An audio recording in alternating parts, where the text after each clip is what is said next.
Plantation Souls, The King's Delicacies, Installment 3 of Plantation Souls. The King's Delicacies. We read Numbers 11, verse 5, NIV. We remember the fish we ate in Egypt at no cost, also the cucumbers, melons, leeks, onions, and garlic. Plantation. I'm talking about the American plantation here. I'm calling it Plantation America. And there were enslaved people. Slavery wasn't right. It wasn't fair. But as I was saying in the last message, as the Israelites were in the wilderness trying to make their way to the promised land, you've got to fight externally to survive a wilderness. But mostly you have to fight internally. So what's been put in you in years and decades, even centuries of slavery and captivity and oppression, what's been put in your spirit, in your soul, and those other competing spirits that are inside of you now that desire that you do wrong instead of doing right. What's been put in you either overtly or that you've allowed in as a coping mechanism. And what's been put in there historically by well-meaning family members even on how to navigate this not fair life that's been handed to you. You got to fight that too. So you've got an external fight and you've got an internal fight. Which one's more difficult? Depends on what's in there. So I say once you are free on paper, you still have to get free in your mind. And when you become free and you feel like now I get to be king, do not desire the king's delicacies. Do not desire his dainties. Do not reach back for the good of slavery or the good of captivity or the good of sin, because what's bad comes right along with whatever you think is good. And that describes every bait and switch contract that's ever happened in the history of time. Adam and Eve can tell you what else came with that apple. And sometimes a spoonful of sugar may not just be giving you medicine. You may be getting something worse, but it's coated with sweetness. The devil is very tricky. So I'm talking about Plantation America in this series. Talking about slavery, where there were forced changes of behavior in people, which led to forced curses in people. Word curses were spoken over people as they were degraded and downgraded. They were also forced into sexual sin, most often by violence. And I've said before that a brief battle can happen. Violence will create a brief battle, but sustained violence is a war. Hundreds of years, that's a war. And anybody who talks about Plantation America, if they don't describe it as a war and an unfair war, is doing a disservice. Because war was declared on this people group and they were captured and sold from Africa. Did anybody do anything about it? Not really, because they were sold. So it appears not. No one seemed to care. Maybe that was the worst of things or the best of things. I don't know. The worst. And they were sold into captivity. They were beaten and whipped and brutalized, terrorized, raped, murdered. They were put into unyielding servitude and having their life's blood, listen to me, drained from them and their life's wages stolen from them. If somebody didn't give you a paycheck for one day or 1 week, you would raise Cain. This is all of their entire life. 40 years, 50 years. I don't know how long they were even allowed to live or how the conditions were. If you just work all the time, there's no downtime, there's no vacation. And all their money that they would have earned is stolen. And they're sweating and toiling in the fields as the plantation owner is exalting himself as a little g God. That's at the most, but in the least as a king. And so the enslaved were forced to agree with word curses over themselves, or maybe continue to be beaten, or worse, killed. And it appears that most of their lives, that they feared death. So they gave in maybe to these demonic requests and requirements of the plantation. Maybe they had to swear oaths to the plantation kings and the plantation gods, those demonic gods that rule these plantations. You won't tell me that they weren't there, because they were. And they were there to help manipulate slaves and to degrade and to even curse themselves, so the plantation kings could have dominion and control. And this is all witchcraft. It's all demonic. So the plantation kings declared war on a people and took them captive, where those people had not really accosted these plantation folks at all. No, the plantation kings sent someone or went to Africa themselves and got them. But still I warn, and listen closely to this part, that no curse can alight without a cause. So it was like the Hebrews who were worshiping idols and were warned, but they didn't obey God, and they were taken into captivity. Is that what happened to these people from the continent of Africa? These people of color? Because no curse can alight without a cause. We all can do better. So I ask, were those sold into slavery in trouble with God? Were they under judgment with God? Is this why this was all allowed? Or did the plantation America cross all manner of spiritual lines with God and put themselves under judgment with God? God is long-suffering, but are they still under judgment? God knows the answers to all these questions. And if I had more time for more depth, I would share with you. There are some answers in the Bible. Perhaps there will be more installments of this.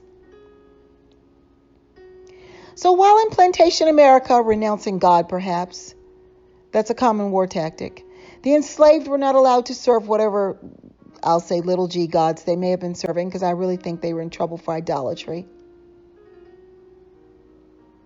But I say here that like the Hebrews that were taken into captivity in Babylon, they may have been worshiping idol gods, and they may have been warned by our Father, God, to stop. And they didn't. So now all manner of things have happened. And all kinds of things have gotten into these people, into these enslaved people. And it's all in there. And I'm now really chastising the people who have the nerve to ask, why are they like that? Well, why do you think they are like that?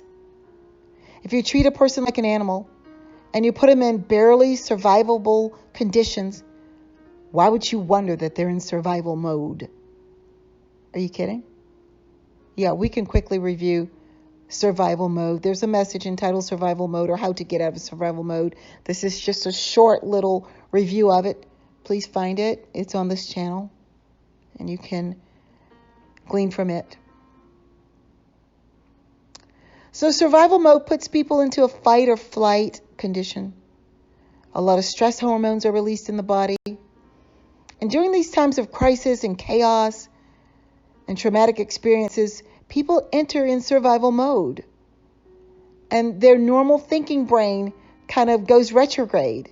The brain that, makes decisions for them and thinks and makes critical decisions. But during stress, the emotions hijack the body, and these hormones are released into the bloodstream, and the rational mind kind of goes retrograde, and the emotional mind takes over. This happens to every humans because slaves were also human, full humans, not partial humans, fully human. So being stuck in survival mode leads to mental and body fatigue, and people are on edge, and they're upset and angry and lashing out and crying. All kinds of bad things happen to them. They don't use their brain like they used to. They lose sleep, high blood pressure. They're fearing for their life and their safety daily. The brain, you can't even concentrate, or your memory is lost. Your stomach has stomach issues. You may even become malnutritioned because the food that you're getting, malnourished, because the food you're getting is low on the hog, like they say. It's bad food. It's leftover crap. in Plantation America. There are effects on the heart. High blood pressure, I said that. Heart disease, heart failure, heart attack, stroke. The immune system is suppressed. And then a person is supposed to go to fields and work? This is demonic. So anyone should never ask, how are they like that? Why are they like that? Why do you think? You treat anybody the way that slaves were treated, even your own children, you see how they turn out. And you see how their children's children turn out, because if it gets in there, it gets into the bloodline, it gets into the generations. And yes, all of these things, all of these stressors and all of these things would be happening daily to a slave. And a slave, I said, is a whole person, not 3/5 of a person. Saying that a whole person is 3/5 of a person does not make that true. You cannot believe that you can just say something different over God's creation, over a human being, enslave them, brutalize them, and then call them less than human when you're the person who's behaving oddly. That's an attempt to slap God in the face, saying that his creation is not human. That would be blasphemy. Because God doesn't make junk and he doesn't make partial stuff. I warn, God's arm is not too short. God's arm is still not too short. But when slavery is over, on paper, a recently freed man may think, oh good, I'm finally out of this. Now I get to be king. And yet the oppressor continues to oppress him, hoping he will never rise out of a survival mode, hoping he'll never arise to know his own identity and his purpose and his truth. But whether this freed man ever gets to reach the level of king or just remains a regular freed person who's chronically and systematically oppressed and oppressed into survival mode, this freed man may think of the good of slavery and want to go back to it instead of forward. But as his forward may be consistently blocked, forward may not even seem to be an option to him. He may continue to desire that, like the Israelites in the wilderness, he may desire to go back to the melons and the garlics and the cucumbers and all of that stuff. And you ask the question, I'm asking it, has he been berated, whipped, beaten, defeated enough to go back into slavery? That's what the oppressor's probably hoping. Has his spirit been broken down that much or broken completely? Has that despair and desperation gotten down into his soul? And is what's left of it now, what's left of his spirit and the spirit of his family, if he even has one anymore? If this man's family hasn't been sold or killed, God is watching. And he may not be at the distance that we think he is. God is closer than we may think. But for those who are free or believe they are free, who have broken through survival mode and in spite of obvious opposition, I warn you, I admonish you, do not desire the king's delicacies. So just because it's what you've seen doesn't make it right. Retaliation, revenge, it's not what's right. Vengeance is the Lord's. And you cannot fashion yourself to behave like the evil plantation master that was just over you. Proverbs 23:3, do not desire the king's dainties, because the king's things might be your undoing. It may very well be his. Don't desire the king's food, not his ice cream, not his liquor, not his money, not the king's drugs, not the king's power, not the king's sin, and even not the king's women. Because what? Yours are too easy? Because they've historically been just provided for you? Listen to me now. Because they've historically have had to work hard just like you, so they haven't had a chance to get dolled up and prettied up and perfumed up and become ladies of leisure. You want the leisurely type that has leisure because your woman did all their blessed work so they could go to the blessed spa and get their hair and nails done? Are you kidding me? And just as you were stuck on a plantation, you would have been working perhaps double shifts or more with no pay to enrich the plantation owner. Ain't nobody in their right mind lusting after massa just because he's got money. And it's your money.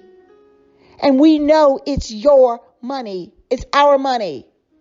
And similarly, the king's women have taken all the hair and the facials and the mani-pedi appointments.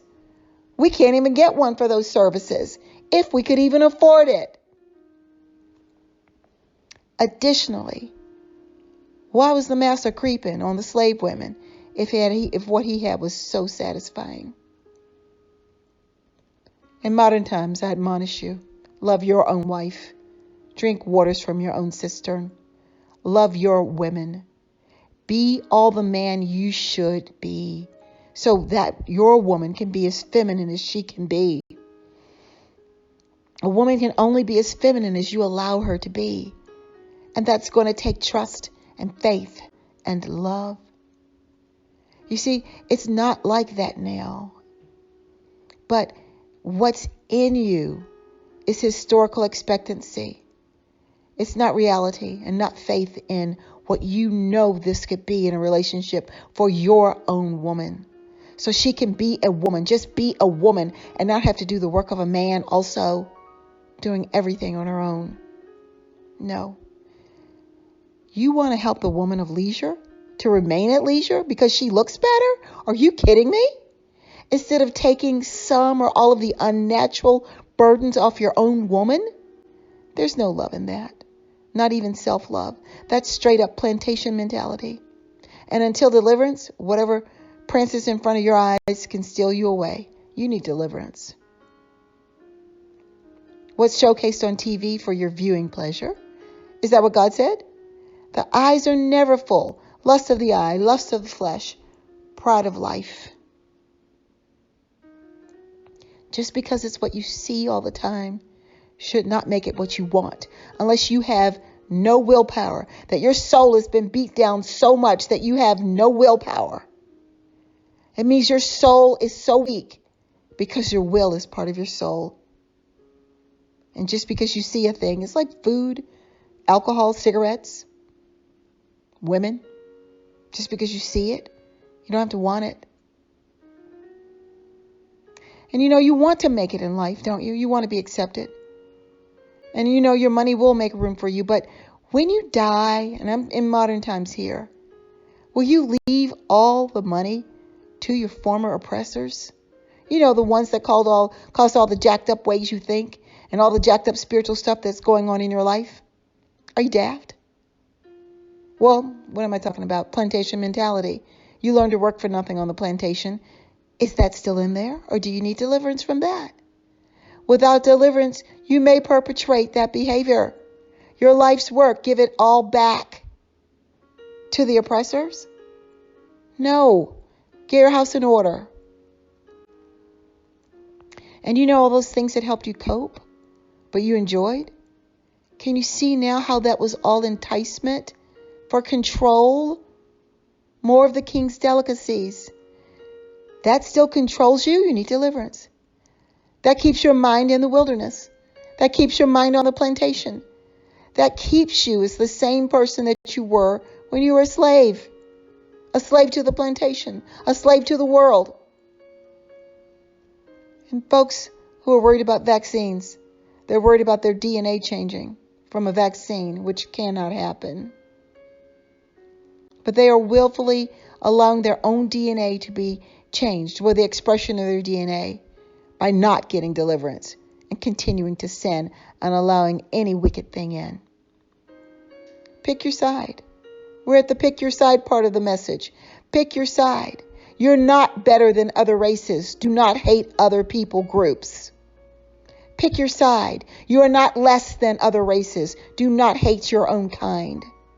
Pick your side. You're not an animal. Pick your side. You have no right to treat anyone like an animal, although some people treat their animals better than they treat people.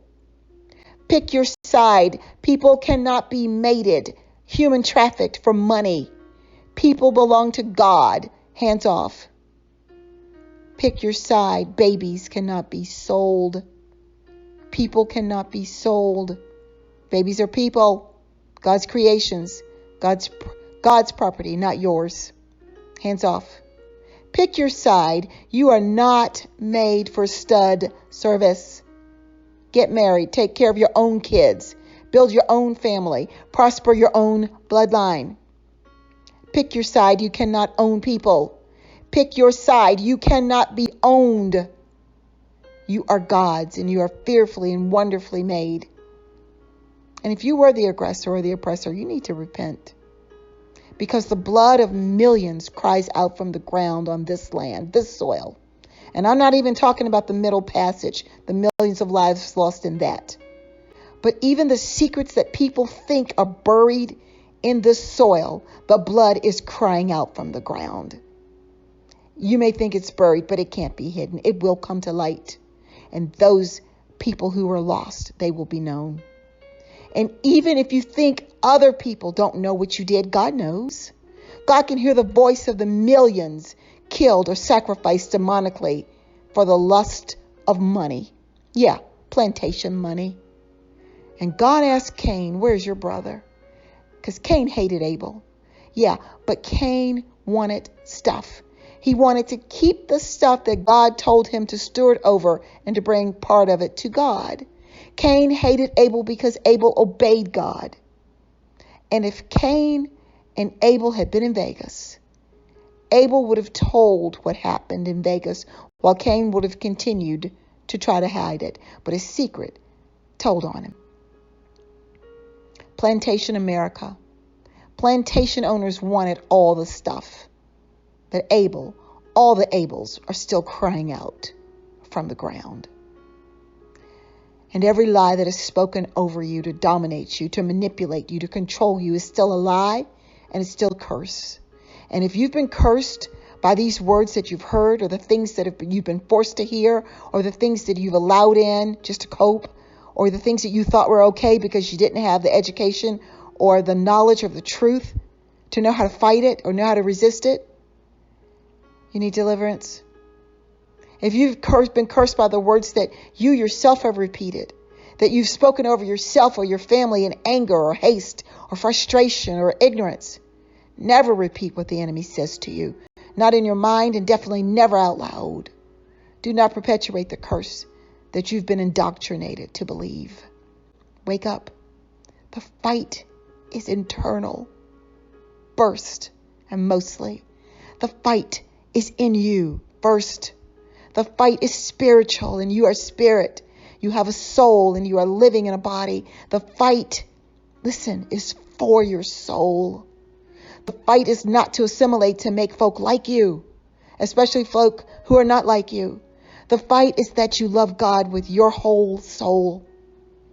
So the first fight is you fighting for yourself, for identity in Christ. You fight for your whole soul. Your soul can't be split up. Don't let it get split up. It can't be all over town and all over who knows where. Welcome to Black History Month, where I discuss the spiritual history of people who were stolen from Africa and were forced to come here to Plantation America, and what may have happened to them here. Happened? Well, it can't be past tense, because if it got in the bloodline, it's not just past tense anymore. It still might be happening, even today.